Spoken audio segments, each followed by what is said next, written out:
Hi everyone, and welcome once again to BTV Leadex Education. We are going to continue with our second session of organic chemistry tutorial, in which we are going to look at question 5 part C of GCE 2023 paper 2 advanced level chemistry. So the question says that 1,2-dimethylbromoethane with the structural formula that reacts with aqueous sodium hydroxide under reflux. Roman 1, give the equation for the reaction. So here we have a haloalkane, right? This is clearly a haloalkane. The expanded formula will be, right, here we have 3 methyl groups on the alpha carbon. The carbon that carries the halogen is called the alpha carbon. Then we have 3 methyl groups. So here we have the longest chain, and the compound is actually called 2-bromo-2-methyl-propane.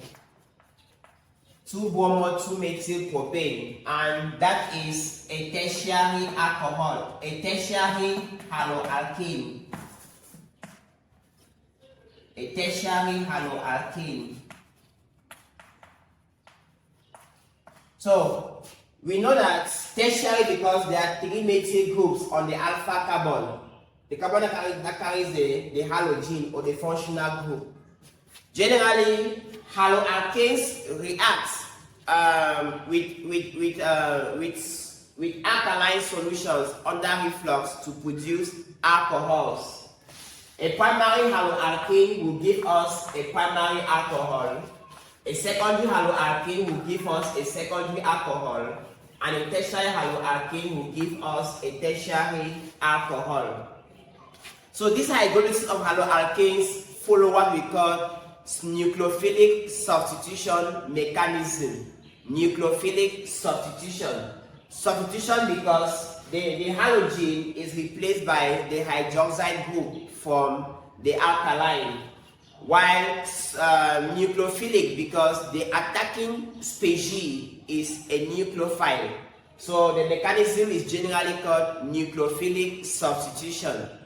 But depending on the number of molecules involved in the rate determining step or the first step of the mechanism, we have 2 types of nucleophilic substitution. We have SN1 nucleophilic substitution, that's for nucleophilic substitution unimolecular, and SN2 nucleophilic substitution bimolecular. So if only one molecule is involved in the rate determining step, it is called SN1 mechanism. If 2 molecules are involved, it is SN2 mechanism. Generally, we have the haloalkane reacting to produce an intermediate. Then the intermediate gives us the final product.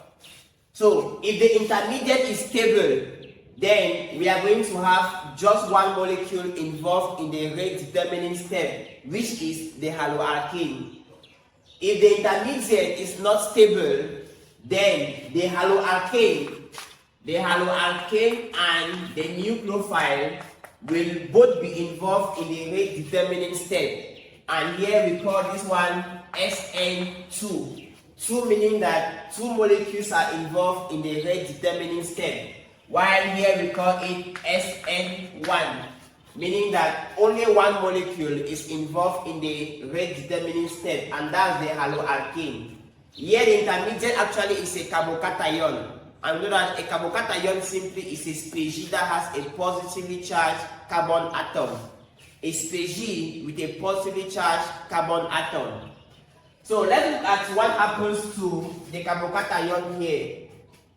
The halogen has a high electronegativity, so the Br bond, this bond is polarized thanks to the high electronegativity of bromine. And our mechanism, we are going to have, here we have CH3 CH3 Br. So the shared electron pair is put more towards bromine, producing us a tertiary carbocation. Here, the three methyl groups exhibit positive inductive effect. Right? They donate electrons to the positively charged carbon atom, causing it to be very stable. So this intermediate is very stable, explaining why just the haloalkene is involved in the rate determining step. From here, we have the OH group from the alkali is going to attack the carbocation to produce or to give rise to the final product, and the final product will be a tertiary alcohol. Here we have OH. So there we have the final product as a tertiary alcohol, which is, here we have 1, 2, 3. Right, so we have 2-methyl propan-2-ol as the final product. So that's the mechanism for the hydrolysis of this tertiary haloalkane to produce us a tertiary alcohol. The mechanism here is called SN1 mechanism, that is substitution nucleophilic unimolecular, because just one molecule is involved in the rate determining step. This is the rate determining step, which is slow, and the last step is fast.